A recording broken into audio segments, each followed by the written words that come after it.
continuing to work on the phone line interface hardware. Right now I'm looking at interfacing with the audio in and out paths to this module, where you can send audio in and it will go onto the physical phone line, or you can take audio out from the phone line and do something else, like create a line out so you can hook it up to some sort of an amplifier and speaker and hear what's going on without actually using a phone, or bring it into an ESP32 analog input and do some processing, or maybe try to detect DTMF key presses, things like this. And one of the things I wanted to do is put a bandpass filter on the audio path, similar to how the original narrow band landline phones were limited between 300 Hz and 3.4 kHz. And this is useful in this kind of project because we've got all kinds of digital noise artifacts that may make it into the audio path,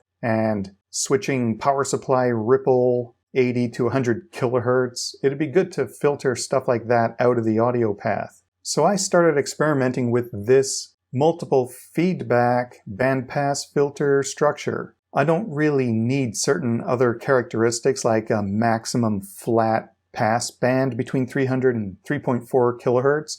And I don't really care about how sharp the roll-off is outside of our target frequency. So the way this calculator works, they want a center frequency and then gain and the Q of the filter. So I can't enter in 300 Hz to 3400 Hz. I have to figure out what the center frequency of that would be. So using this calculator, lower cutoff 300 Hz and the upper is 3400 Hz. That's about a 1 kHz center frequency. So I entered 1K here, and I don't really need to amplify or attenuate, so I just put a gain of 1, but it is an inverting configuration, so it's -1. And really what I did is I experimented with different Q values to get the plot that I want. And it turns out these are the resistor capacitor values to plug into this structure of a filter to get a bandpass for the phone line. So I basically looked here and looked for 3 dB down visually. It's kind of hard to get it exact. And it looks like 300 Hz to 3 kHz might be a good passband. So I threw this into LT Spice. I just chose any op amp that was convenient to drop in. And I used a plus and minus 5 volt supply here because I will be actually using that. We'll see why in a minute. And here I put cursors 3 dB down on each side from the peak in the center. So minus 3 dB on this cursor is 3.85 kHz. So that's close to the 3.4 kHz. And this other cursor at minus 3 dB is 264 Hz. So that allows a little more audio through as well compared to the target 300 Hz. But again, this is just to get rid of stuff that's way outside of our target range in these frequencies up here. But there is a problem that came up in testing. This SLIC module has boost converter power supplies to generate ring voltage. And it just so happens when the phone is ringing, so this SLIC module is generating high ring voltages on the phone line itself. It's also introducing a disturbance ring signal on the audio out channel. That's what this blue trace is. So with no audio present, this should always be flat. But when the phone is ringing and generating ring voltages, 70 or more volts on the phone line, we're getting, apparently, a peak-to-peak 7.5 volts, where it goes maybe 3 volts positive and 4 volts negative. And then later, when the phone is picked up, we get another momentary pulse here, minus 4 volts on the audio path. So this needs to be dealt with. If I'm going to feed this audio filtered signal into the ESP32's analog input, this has to go between 0 and 3.3 volts to stay within safe limits.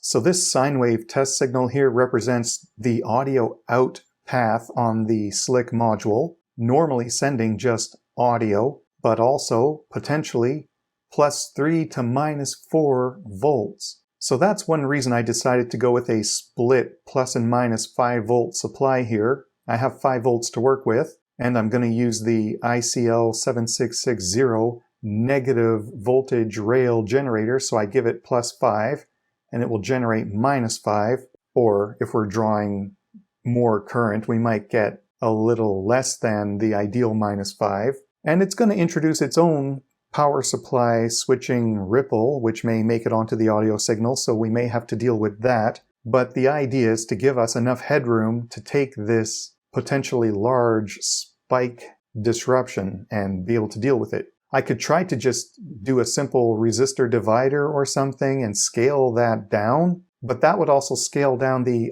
normal audio. So the audio would be too small of a signal. If I squash down this 7.5 volt peak to peak to something like 0 to 3.3, the audio is going to be really small. And I did some testing. I can get maybe a 2.8 volt peak to peak audio sine wave out of the SLIC module before it starts distorting. So I'm just going to assume I'm going to target a 2.5 volt peak to peak audio signal. So now I have to figure out, how do I clip this excessive ringing disturbance? And then later I need to make sure this audio is shifted up so it only ends up going between 0 and 3.3 volts. After doing a bunch of various experiments, I decided on a dual back-to-back or front-to-front connected Zener clipper. Using this model command in the simulation, I'm declaring that these generic Zeners operate in that range. So the way they're connected, whether we have a positive or a negative excessive peak coming through, we should be able to clip the signal off at 2.4 volts for the one diode, plus around 0.7 volts for the other diode. Here I put in a sine wave with 5 volts positive and negative peaks to simulate the ring disturbance on the audio path, and this brown trace here is this Zener clipper node. So it's staying somewhere around plus and minus 3.5 volts instead of the 5. So that keeps it under control, especially because I may have seen 7.5 volts of peak-to-peak ringing signal on the audio line, but I don't know what it's going to be module to module, or if there's other cases I haven't discovered where some other disturbance gets on there. So at least this way I can hope it never goes beyond this and I know what I'm dealing with. So I chose a 2.4 volt Zener because below that voltage rating, they seem to get rare and expensive. So with this, depending if the disturbance is a positive spike or a negative spike, with these Zeners front to front or back to back, one will kick in and regulate the spike around its Zener voltage, and the other will just have a normal forward biased, maybe 0.6 or 0.7 volt drop. So you add those together and you get a regulated positive and negative voltage out of these spikes. This 100 ohms here, I just arbitrarily chose that. It'll help limit the current to these Zeners, keep them safe. And also it'll help keep the audio output on the SLIC from getting loaded down. Because if we have a 5 volt signal coming out of the SLIC and we're trying to regulate it down, if this is directly connected to the audio out, I don't know if this is going to load it down too much. So putting this resistor helps buffer it so the input can stay at 5 volts and the output can get regulated down to whatever it wants, and the resistor will just handle the difference in voltage. So now we have this signal around no more than plus and minus 3.5 volts getting filtered. And now if I put in an audio signal, 1.25 peak, so it's 2.5 peak to peak, which is what I expect as a maximum audio level. That passes through inverted because of the inverting filter, but without getting clipped because it's not anywhere near this 3.5 volt clipper limit. And because I added more impedances and such, I just reran the frequency response. So the filter is 268 Hz up to 3.7 kHz compared to before. The lower is around the same and the upper was actually 3.85 kHz. So by making little circuit adjustments, we've actually brought the upper band down closer to the target 3.4 kilohertz cutoff. Now I've added a few more things here, so again, rerunning this, our low cutoff is still around close enough to where it used to be. Now the high cutoff is 3.55 kilohertz, even closer to the target 3.4, because we've added more impedances. I put this DC block capacitor here to get rid of any offsets from this op-amp circuit so that we know we're establishing a 0 volt baseline again, because later we need to deal with shifting this between 0 and 3.3, so we don't want unexpected or variable offsets. Then I put this low-pass filter. 10K and 1 nano is about 15.9 kilohertz cutoff frequency. And I wanted that, again, because if we have any digital noise, this can help get rid of that, including this negative 5 volt switching power supply, maybe introducing that ripple onto the signal from the datasheet showing that there will be ripple in this power supply. And I have seen 80 to 100 kilohertz showing up on top of sine waves I was testing with sometimes. I don't know what part of that is related to breadboarding and wiring. Sometimes it went away, but it's a good idea to have this kind of a filter here to try to get rid of anything introduced along this filtering circuit that's supposed to be taking care of problems, not introducing them. And that may give us an even sharper roll-off on these upper frequencies. So after all of that, we should have the audio signal centered around 0 volts and potentially allowing spikes up to plus and minus 3.5 volts, but we want to go 0 to 3.3. So I've got a 3.3 power supply connected here and ground, and an equal value voltage divider to rebias this 0 volt center up to halfway to 3.3 volts from ground.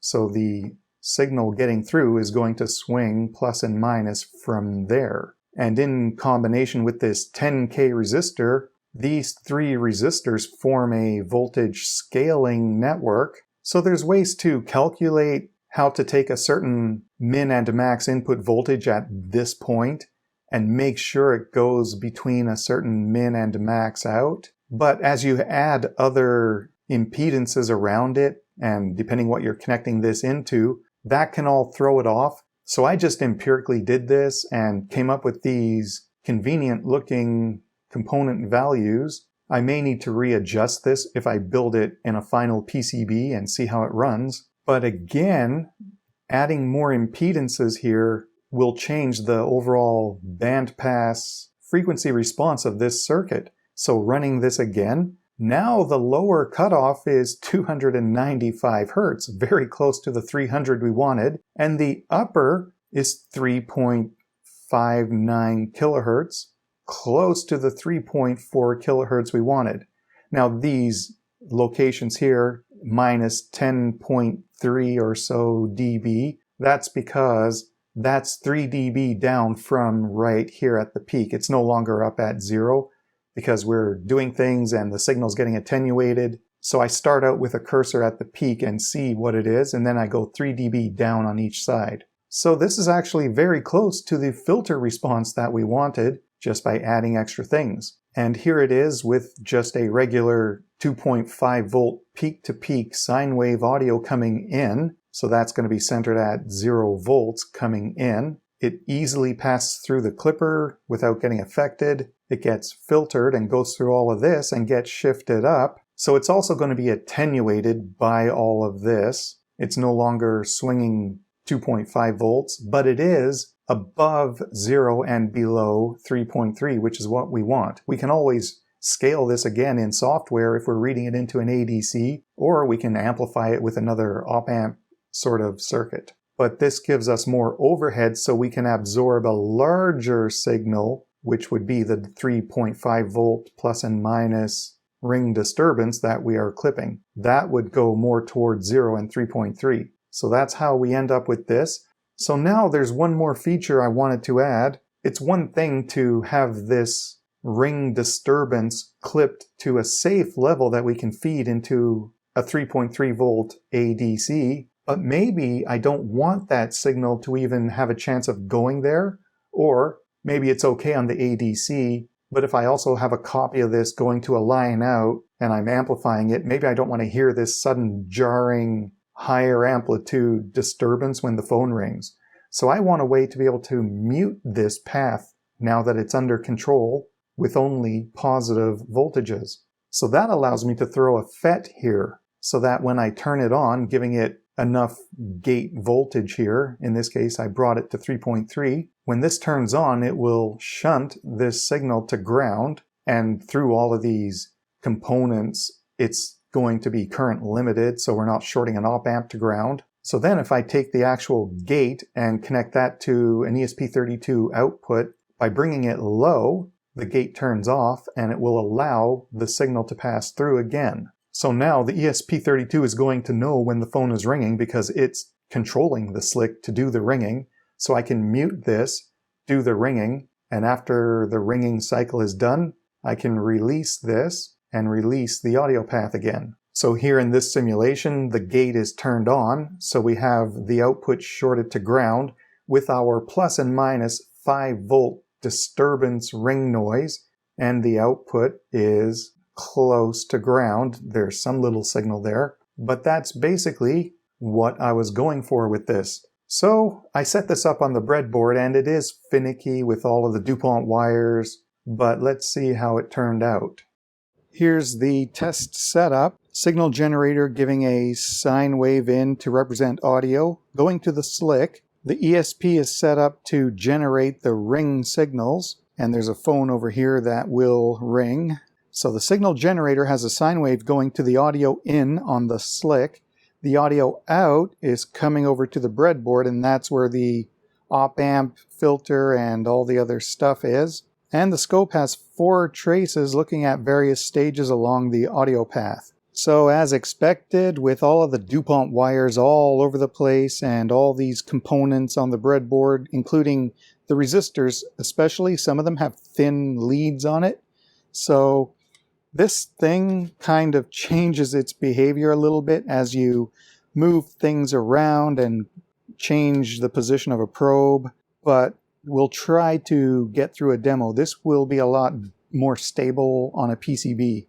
These top 2 traces, the pink and yellow, I put them slightly offset. They're basically right on top of each other though.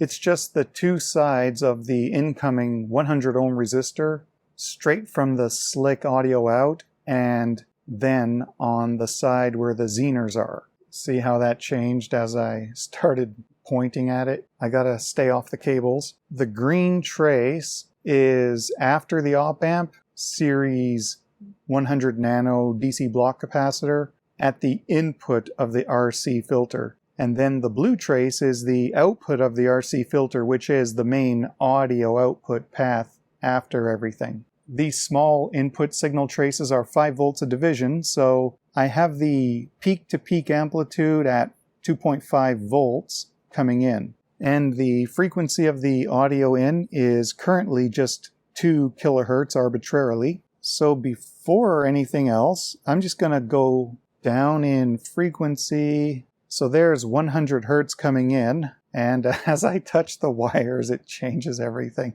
Okay, what did I do? I think that's working. This is 100 hertz coming in, and it's below the cutoff of the band pass. So there's 200 hertz, and we start getting a signal through. The cutoff is actually 300 for the minus 3 dB point. So there's 300 hertz, and we are allowing this signal to come through a lot easier. Going up by 100 at a time and changing the time scale. That's 500 hertz, 1 kilohertz, and all of this shimmering around is just the breadboard. And as we increase the frequency, it's getting to 2 kilohertz now. So it is attenuating the signal. We don't have a sharp filter response. I'll stretch the signal out again. So 2.4 kilohertz. I'll go up to 3.4, which is approximately the upper cutoff. And now I'm just going to keep increasing, so the signal should start disappearing eventually. So it's